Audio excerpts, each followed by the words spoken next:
Oni ce oni yantuma ayo bisimila DMS-TV sanfɛ foli an ta n'o b'an kanbaga n'a lamɛnbagaw bɛɛ lajɛlen Mali kɔnɔ ani Mali kɔ kan bi ye tɛnɛ ye juillet kalo tile 27 san 2026 aw ka dɔn kibaru ni ye o wagati selen san'an ka da se an ka bi kunnafonibaw ma ni ka olu dɔw tulo kan an bɛ aw hakilina jigin k'aw bɛ se k'an dɛmɛ ni kunnafoni kan ni n'a carilen ani k'aw hakilinaw di hakilina diyɔrɔ la wale kɔfɛ bi kunnafoniba min b'an bolo ni ka olu dɔw tulo kan dɔw bɛ tali kɛ ni an ka Mali fintigilakaw yɛrɛ kɔnɔ an bɛ wagati min na i n'a fɔ ko bi olu kɔni cɛsirilen banbaci walimaw ɲinini u nana minɛ ni ale n'u si latununi na ka bɔ an ka Mali fantan naani bɛɛ lajɛlen la o ko hukumu de la sanga ani wagati min yɛrɛ kɔni fintigilakaw olu kɔni bɛ ka wuli ni ka opération kɛ jamana fantan naani bɛɛ lajɛlen na walasa min banbaci walijɛkulumaw ye ka se ka dankari olu ka ɲɛnamaya na walasa maa nu kana na waliju kɛ ni ka ɲɛsin malidenw yɛrɛ kɔni ma o ko hukumu yɛrɛ de kɔnɔ juma tɛmɛnen juillet kalo tile 24 san 2026 min ka état major général des armées a bɛ bɔ ni ka communiqué min kɔnɔ a b'a lase maliden bɛɛ lajɛlen ma k'a fɔ ko alamisa tɛmɛnen juillet kalo tile 23 san 2026 ko min an ka Mali fintigilakaw ye k'u ye opération baw yɛrɛ kɔni kɛ Kidali région yɛrɛ kɔni kɔnɔna na k'an ka Mali fintigilakaw ye ni opération minnu kɛ opération yɛrɛ kɔni kɛra kɛrɛnkɛrɛnnenya la ni ka ɲɛsin banbaci walijɛkulu ma o dagasigiyɔrɔw yɛrɛ de kɔni ma ni région kofɔlen yɛrɛ kɔni kɔnɔna na tile fila yɛrɛ kɔnɔna video dɔ yɛrɛ kɔni bɛ yala la an ka bɔlɔsiraw yɛrɛ kɔni ka video min yɛrɛ kɔnɔna an b'a ye k'a fɔ ko min yɛrɛ kɔni an ka Mali fintigilaka dɔw yɛrɛ kɔni ko marifa yɛrɛ kɔni bɛ ka ci olu yɛrɛ kɔnɔna maa dɔw yɛrɛ kɔni fɛ ka sanga ni video in yɛrɛ kɔni carilen kosɛbɛ an ka bɔlɔsiraw yɛrɛ kɔni kan min ka état major général des armées ale bɔnni ka communiqué kɛ juma tɛmɛnen juillet kalo tile 24 san 2026 communiqué min kɔnɔ état major yɛrɛ kɔni bɛ kan ka gɛlɛmanbada kɛ ni ka ɲɛsin maaw yɛrɛ kɔni ma minnu yɛrɛ kɔni bɛ ka ni video kofɔlen yɛrɛ kɔni cari o y'a yira k'a fɔ ko sɛgɛsɛgɛli baaraw yɛrɛ kɔnɔna na bila sen kan walasa ka se ka lajɛ n'a sɔrɔ maa minnu bɛ ka faga video na n'a sɔrɔ an ka Mali fintigilakaw de don min yɛrɛ kɔni banbaci wale kɛlɛli ko hukumu yɛrɛ kɔni an ka Mali lakanatigilamɔgɔw yɛrɛ kɔni fɛnɛ bɛ ka u seko n'u damayira yɛrɛ kɔni kɛ o ko in yɛrɛ kɔnɔna na o de la sanga ani wagati an ka lakanatigilamɔgɔw bɛ opération kɛ u ka fanfɛlaw la walasa fɛn fɛn bɛ se ka kɛ sababu ye ni ka banbaci walimaw jukɔrɔma don u ka walejugu ninnu kɔnɔna na ka fɛɛrɛ latigɛ ni ka dankari o kow bɛɛ lajɛlen na o ko hukumu yɛrɛ de kɔnɔna na juillet kalo tile 18 tɛmɛnen san 2026 min yɛrɛ kɔni ye Diboli commissariat de police cɛdenw yɛrɛ kɔni k'olu kɔni y'u bolo da maa naani yɛrɛ kɔni kan ko bolo bɛ da ni maa naani yɛrɛ kɔni kan fɛnɛ yɛrɛ kɔni kɔfɛ min yɛrɛ kɔni ye Diboli commissariat de police cɛdenw olu y'u bolo da tajimafɛn caman yɛrɛ kɔni kan u y'u bolo da tajimafɛn minnu yɛrɛ kɔni kan opération ko ka jɛ ko hukumu yɛrɛ kɔni kɔnɔna na a kɔni yirala k'a fɔ ko bisiya bɛ kɛ k'a fɔ ko nin tajimafɛn kofɔlen yɛrɛ kɔni tun bɛ ka taa di banbaci walijɛkulu maaw yɛrɛ de kɔni ma walasa ka se k'u dɛmɛ u ka walejugu ninnu yɛrɛ kɔnɔna na I n'a fɔ bɛɛ lajɛlen b'a kalama cogo min an ka kunnafoniya tɛmɛnenw la an kun y'a lase aw ma k'a fɔ ko min yɛrɛ kɔni Kasimu Goyita ni ale ye an ka sécurité d'État yɛrɛ kɔni directeur général kɔrɔ yɛrɛ kɔni an bɛ wagati min na i n'a fɔ ko bi ale n'a ka ko accusés yɛrɛ kɔni kun bɛ kiiritigilamaw yɛrɛ kɔni ɲɛma procès ko dɔ hukumu na ka d'a kan bisiya bɛ kɛ k'a fɔ ko ni maa nin yɛrɛ kɔni ye fɛɛrɛ yɛrɛ kɔni latigɛ ni ka complot yɛrɛ kɔni kɛ walasa ka se ka na ni basigibaliya an ka furancɛ fanga kɔnɔna na o ko hukumu yɛrɛ de kɔni na juma tɛmɛnen juillet kalo tile 24 san 2026 min yɛrɛ kɔni an ka Bamako cour d'appel chambre criminelle maaw yɛrɛ kɔni olu yɛrɛ kɔni u ka verdict yɛrɛ kɔni kɛ ni procès ko in hukumu yɛrɛ kɔni na an bɛna da se olu bɛɛ lajɛlen ma ni ka olu yɛrɛ kɔni ɲɛfɔ aw ye an bɛ wagati min na i n'a fɔ ko bi Ndebugu village sigibaa ma ni nin yɔrɔ kofɔlen yɛrɛ kɔni bɛ Ɲɔnɔ cercle yɛrɛ kɔni kɔnɔna na an bɛ wagati min na i n'a fɔ ko bi o yɔrɔ sigibaa ma nin bɛɛ lajɛlen yɛrɛ kɔni bɛ dusumakasi ale ni jɔyɔrɔ yɛrɛ kɔni kɔnɔna na ka d'a kan tarata tɛmɛnen juillet kalo tile 21 san 2026 min yɛrɛ kɔni ye Ndebugu maire yɛrɛ kɔni ni maa naani k'olu yɛrɛ kɔni nana minɛ cɛ maramafɛntigi dɔw fɛ minnu ma lakodɔn an bɛ wagati min na i n'a fɔ ko bi ko cɛ maramafɛntigi nin yɛrɛ kɔni taara ni Ndebugu maire yɛrɛ kɔni ni maa naani tɔ ninnu ye yɔrɔ fɛnɛ na yɔrɔ min fɛnɛ ma lakodɔn an bɛ wagati min na i n'a fɔ ko bi ni kunnafoniba de bɛ an bolo kɔrɔ bi an bɛna minnu walawala aw ye bi don kibaru kɔnɔna na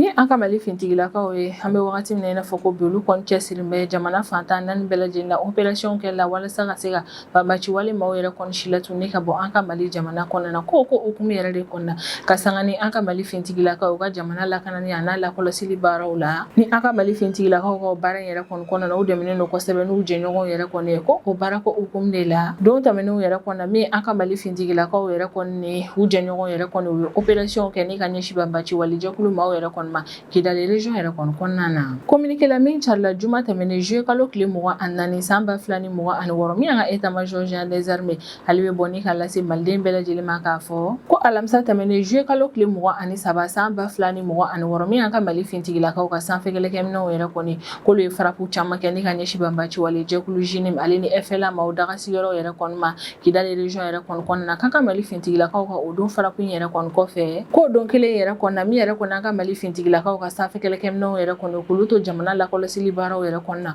u kɔni taara bɔ banbaci wale ɲɛmaa maa dɔw ka réunion dɔ yɛrɛ kɔni kan Kidali ville nord yan fanfɛla yɛrɛ kɔnɔna ko wa sanfɛ kɛlɛkɛminɛnw bɔlen ni ko yɛrɛ kɔni kalama wa sɛgɛsɛgɛli baaraw kɔnɔna u bɔra kalama k'a fɔ fɛnɛ ko banbaci wale ɲɛmaa maa minnu yɛrɛ kɔni filɛ ni réunion yɛrɛ kɔnɔna yɔrɔ in yɛrɛ kɔnɔna ko moyen logistique caman yɛrɛ de kɔni fɛnɛ tun bɛ u bolo yɔrɔ kofɔlen yɛrɛ kɔnɔna min yɛrɛ kɔni état major général des armées ale b'a pelepele latigɛ k'a fɔ ko sanfɛ kɛlɛkɛminɛnw yɛrɛ kɔni bɔlen ni kunnafoniya kalama k'u ma girin ka farapu kɛ ka ɲɛsin banbaci wale jɛkulu maa ninnu yɛrɛ kɔni ka ɲɛmaa ninnu ma ko sanfɛ kɛlɛkɛminɛnw yɛrɛ kɔni bɛna jateminɛliw la kosɛbɛ ni ka sɛgɛsɛgɛli kɛ k'a sɛbɛntiya k'a fɔ ko maa ninnu yɛrɛ kɔni ye banbaci wale maaw ye ko sɛgɛsɛgɛli baaraw yɛrɛ kɔni jaabi bɔlen kɔfɛ n'a yirala k'a fɔ ko min yɛrɛ kɔni maa minnu bɛ réunion na ko banbaci wale ɲɛmaaw de don k'o de kɔfɛ min yɛrɛ kɔni sanfɛ kɛlɛkɛminɛw olu ye farapu caman yɛrɛ kɔni kɛ ni ka ɲɛsin banbaci wale jɛkulu ɲɛmaa maa ninnu yɛrɛ kɔni ka ni réunion kɛ yɔrɔ in ma ko banbaci wale maaw ka moyen logistique minnu fɛnɛ tun bɛ yɔrɔ in yɛrɛ kɔni na ko min yɛrɛ kɔni an ka Mali fintigilakaw ka sanfɛ kɛlɛkɛminɛw k'olu kɔni ye farapu kɛ ni ka ɲɛsin o fɛn ninnu bɛɛ lajɛlen yɛrɛ kɔni ma communiqué yɛrɛ kɔni kɔnɔna état major b'a perepere latigɛ k'a fɔ fɛnɛ ko nin jumadon in yɛrɛ kɔnɔna juillet kalo tile 24 san 2026 tuguni ko ka sanfɛ kɛlɛkɛminɛw yɛrɛ kɔni to jamana lakɔlɔsili baaraw yɛrɛ kɔnɔna u kɔni taara bɔ banbaci wale maaw ka ɲɔgɔn fara ɲɔgɔn kan yɔrɔ 4 yɛrɛ kɔni kan ale n'u ka moyen logistique yɛrɛ kɔni ka Kidali ouest yan fanfɛla yɛrɛ kɔnɔna ko sanfɛ kɛlɛkɛminɛw yɛrɛ kɔni bɔlen ni kunnafoniya kalama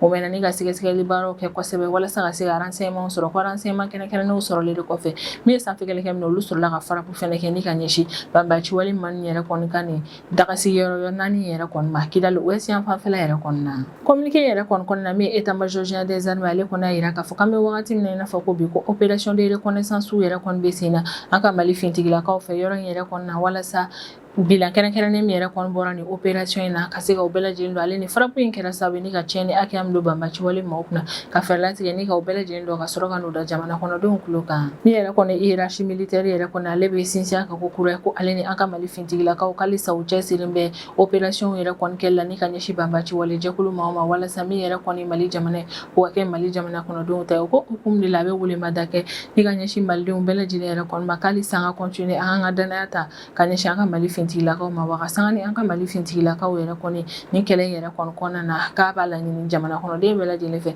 an ka jukɔrɔmadon kɛ ni ka ɲɛsin an ka Mali fintigilakaw yɛrɛ kɔni ma wagati laban nin yɛrɛ kɔni na video dɔ yɛrɛ kɔni bɛ yalila an ka bɔlɔlɔsiraw yɛrɛ kɔni ka video min yɛrɛ kɔni na yiralen don k'a fɔ ko min yɛrɛ kɔni ye banbaci wale jɛkulu maaw ye k'olu yɛrɛ kɔni an ka Mali fintigilaka dɔw minɛ o de kɔfɛ o sɔrɔla ka fintigilaka ninnu yɛrɛ kɔni faga ni video minnu bɛ ka cari bɔlɔlɔsiraw yɛrɛ kɔni ka video nin yɛrɛ kɔni na kunnafoniya minnu carila o ko la a kɔni bɛ ka yira k'a fɔ ko an ka Mali fintigilaka minnu yɛrɛ kɔni bɛ ka faga video in yɛrɛ kɔni kɔnɔna na k'a ka Mali fintigilaka ninnu yɛrɛ kɔni tun bɛ ka convoi de ravitaillement dɔ yɛrɛ de kɔni lakana ko ka sanga ni sira yɛrɛ kɔni tiɲɛnen min yɛrɛ kɔni ye convoi logistique in yɛrɛ kɔni ale bloquera a wajibiyara ni ka a jɔ yɛrɛ de kɔni ka sanga ni situation in yɛrɛ kɔni ni video in yɛrɛ kɔni bɛ yalila kosɛbɛ an ka bɔlɔlɔsiraw yɛrɛ kɔni kan min yɛrɛ kɔni an ka état major général des armées ale bɛ bɔ ni ka jaabi gɛlɛnmanba kɛ ka ɲɛsin nin ko in yɛrɛ kɔni ma communiqué la min carila juma tɛmɛnen juillet kalo tile 24 san 2026 min yɛrɛ kɔni a ka état major général des armées ale kɔni y'a yira k'a fɔ ko ni video minnu bɛ ka cari bɔlɔlɔsiraw yɛrɛ kɔni kan ko ni sɛgɛsɛgɛli baaraw yɛrɛ kɔni y'a yira k'a fɔ ko tiɲɛ yɛrɛ kɔni na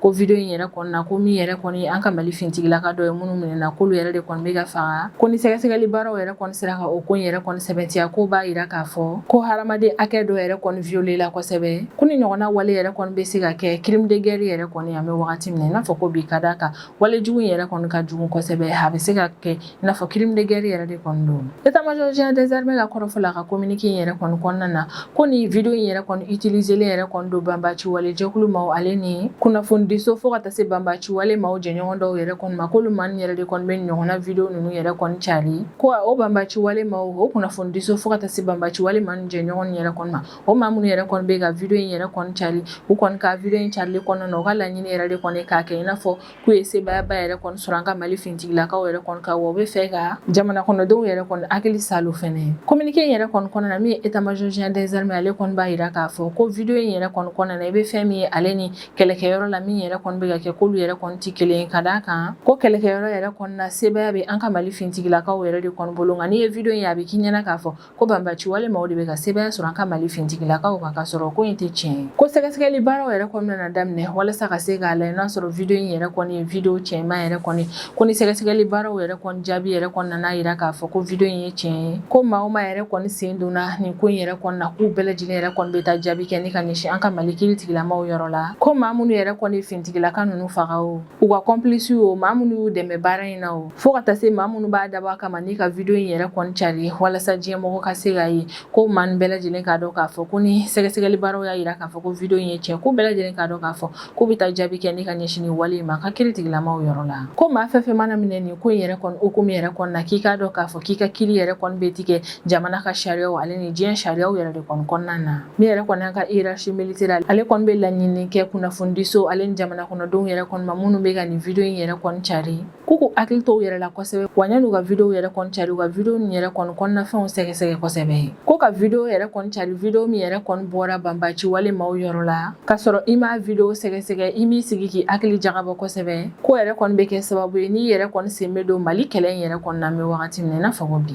kumakuncɛ kuma na min yɛrɛ kɔni ye état-major général des armées ale bɛ hakili sigi kuma fɔ k'a yira k'a fɔ ko kɛlɛkɛyɔrɔw yɛrɛ kɔni na ko min yɛrɛ kɔni an ka Mali fintigilakaw ye ko fanga bɛ olu de bolo olu de kɔni bɛ ka sebaya sɔrɔ banbaci wale jɛkulu maaw kan ko wa don o don min an ka Mali fintigilakaw yɛrɛ kɔni olu bɛ continuer u ka opération fɛ walasa ka se ka banbaci wale maaw ɲini ale ni k'u silatun ne ka bɔ an ka Mali fantan naani bɛɛ lajɛlen na wa b'a yira k'a fɔ halisa an ka Mali fintigilakaw yɛrɛ kɔni bɛ ka continuer ni ka taa ravitaillement yɛrɛ sɔrɔ k'u b'u k'u ka bases yɛrɛ kɔni renforcer ko wa Mali jamana yɛrɛ kɔni kɔnɔna na yɔrɔ minnu yɛrɛ kɔni lakanalen don halisa min yɛrɛ kɔni an ka Mali fintigilakaw olu ka opération bɛ ka kɛ sababu ye ni ka dɔ fara an ka jamana yɔrɔ lakanalen ninnu yɛrɛ kɔni kan bɛ wagati min na i n'a fɔ ko bi ko wa nin ko in bɛɛ lajɛlen yɛrɛ kɔni kɛ kun de ye walasa min yɛrɛ kɔni an malidenw n'an bololafɛnw an ka lakana ka se ka sabati an sigiyɔrɔ yɛrɛ kɔni na sanga ani wagati ye min yɛrɛ kɔni an ka Mali lakana tigilamaw yɛrɛ kɔni olu fɛnɛ bɛ k'u seko n'u damayira yɛrɛ kɔni kɛ banbaci wale kɛlɛli baaraw la an ka Mali jamana kɔnɔna na o ko hukumu na min yɛrɛ kɔni an ka Mali police nationale maaw ye halisa olu bɛ ka continuer opération fɛ opération minnu kɛ kun de ye walasa ka se ka réseau yɛrɛ kɔni kɛlɛ réseau minnu yɛrɛ kɔni bɛ taa approvisionnement yɛrɛ kɔni di banbaci wale jɛkulu maaw yɛrɛ kɔni ma ko opération ko ka jɛ ko hukumu yɛrɛ kɔni kɔnɔna na min yɛrɛ kɔni Diboli commissariat de police maaw ye ni o ɲɛmɔgɔya bɛ ka police nationale maaw yɛrɛ de kɔni bolo ko juillet kalo tile 18 tɛmɛnen san 2026 Diboli commissariat de police cɛdenw yɛrɛ kɔni sera ka u bolo da maa 4 yɛrɛ kɔni kan a yɛrɛla k'a fɔ ko ni maa 4 minɛlen nin yɛrɛ kɔni na ko kelen bɛ o kɔni ye minɛ de k'ale si tɛ san 18 bɔ ko wa ni maa 4 nin yɛrɛ kɔni nana ka da ka bisi a bɛ kɛ k'a fɔ k'u sen don bɛ réseau dɔ la réseau min ka baara yɛrɛ kɔni bɛnnen don tajimafɛn yɛrɛ kɔni dili de ma banbaci wale jɛkulu maaw ma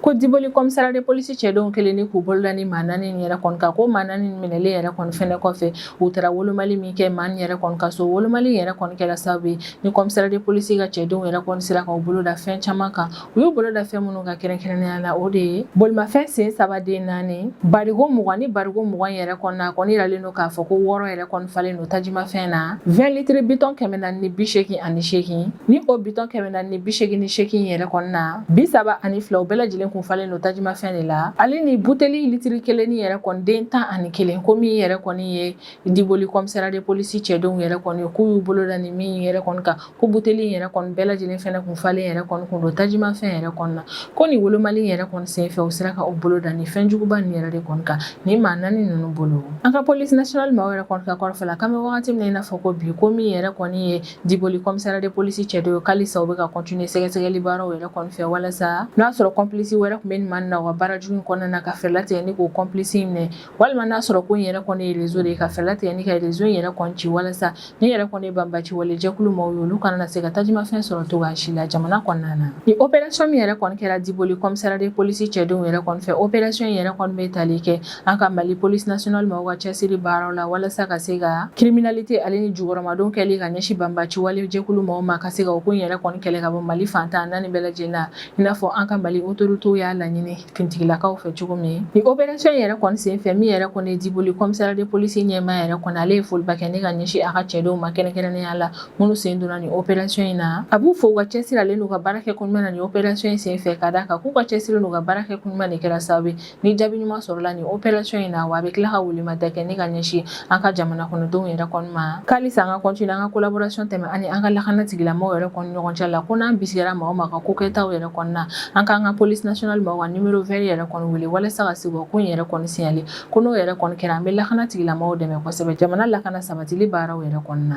i n'a fɔ bɛɛ lajɛlen b'a kalama cogo min wagati laban yɛrɛ kɔni na procès ko dɔ kun bɛ an ka jamana kɔnɔna na procès min yɛrɛ kɔni kɛ bɛ ni ka ɲɛsin an ka Mali sécurité d'état directeur général kɔrɔ yɛrɛ kɔni ma ni o ye Kasum Goyita ale ni a jɛɲɔgɔn dɔ procès yɛrɛ kɔni kun bɛ ka kɛ ni ka ɲɛsin maa ma wa procès yɛrɛ kɔni hukumu kɔnɔna na ni maa yɛrɛ kɔni a kun bɛ ka bisigiya k'a fɔ k'u kɔni ye complot dɔ kɛ complot min k'u kɛ k'u yɛrɛ de kɔni walasa ka na se ka na ni basigibali an ka furancɛ fanga yɛrɛ kɔni kɔnɔna na o ko hukumu yɛrɛ de kɔni na juma tɛmɛnen juillet kalo tile 24 san 2026 min yɛrɛ kɔni an ka kiiri tigilamɔgɔw yɛrɛ kɔni olu ka verdict yɛrɛ kɔni fɔ ni ka ɲɛsin ni procès ko yɛrɛ kɔni ma wale min kɛra sababu ne ka procès yɛrɛ kɔni kun cɛ an bɛ wagati min na fɔ ko bi tile 7 débat yɛrɛ kɔni kɔfɛ ni yɛrɛ kɔni an ka Bamako cour d'appel ma ka chambre criminelle ma yɛrɛ kɔni olu sɔnna ma k'a fɔ ko ni procès ko yɛrɛ kɔni kɔnɔna na ko maa 6 yɛrɛ kɔni bɛ yen nɔ o maa 6 ninnu bɛ ka ɲaki ko min na k'u ye o wale yɛrɛ kɔni kɛ min ye Isa Samake Kasum Goyita Sandi Ahmed Saloum ale ni Abdoulaye Balo min yɛrɛ kɔni kiiri tigilamɔgɔw yɛrɛ kɔni u ye ni maa yɛrɛ kɔni condamné san 15 kaso kɛli la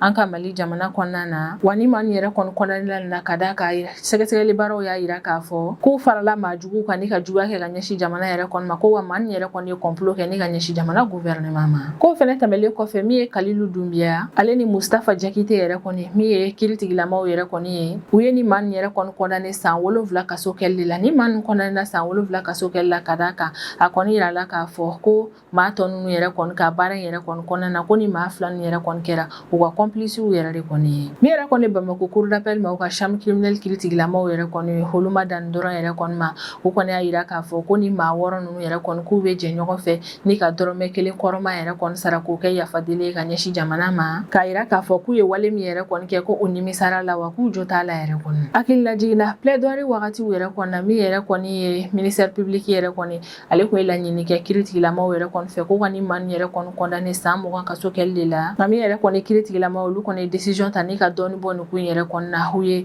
accusé principal nin yɛrɛ kɔni ɲanki san 15 kaso kɛli la an ka Mali jamana kɔnɔna na min yɛrɛ kɔni kiiri tigilamɔgɔw b'a perepere latigɛ k'a fɔ ko maa minnu yɛrɛ kɔni ɲankili filɛ nin wale yɛrɛ kɔni ko hukumu kɔnɔna na ko u bɛ se ka fɛɛrɛ yɛrɛ kɔni latigɛ ni ka appel kɛ walasa ka se ka a yira k'a fɔ k'u ma jɛni nin condamnation yɛrɛ kɔni ye nka an kɔni bɛ wagati min na i n'a fɔ ko bi ni maa yɛrɛ kɔni condamné bɛ nin kaso kɛli la a bɛ se ka kɛ don n'a nataw yɛrɛ kɔni na u bɛna na appel yɛrɛ kɔni kɛ walasa halisa ka se ka dɔ bɔ u ka peine yɛrɛ kɔni na jamana in kɔnɔna na min yɛrɛ kɔni ye Debugu commune yɛrɛ kɔni maire ye ni nin yɔrɔ kofɔlen yɛrɛ kɔni bɛ ɲɔnɔ cercle de kɔnɔna na a yira la k'a fɔ ko tarata tɛmɛnen juillet kalo tile 21 san 2026 ko nin maire kofɔlen yɛrɛ kɔni ni maa 4 wɛrɛ fɛnɛ yɛrɛ kɔni minɛna maa dɔw yɛrɛ kɔni fɛ ka ni maa yɛrɛ kɔni to réunion yɛrɛ kɔni na Debugu mairie yɛrɛ kɔni na sosu locale yɛrɛ kɔni ka kɔrɔfɔ la ko cɛ maramafɛntigi dɔw minnu ma lakodɔn an bɛ wagati min na i n'a fɔ ko bi ko cɛ maramafɛntigi nin yɛrɛ kɔni kun bɛ mobili katikati dɔ de la k'olu yɛrɛ de kɔni nana Debugu mairie yɛrɛ kɔni kɔnɔna na u bɛna wagati min na o y'a sɔrɔ mairie yɛrɛ kɔni ni maa 4 ninnu kun bɛ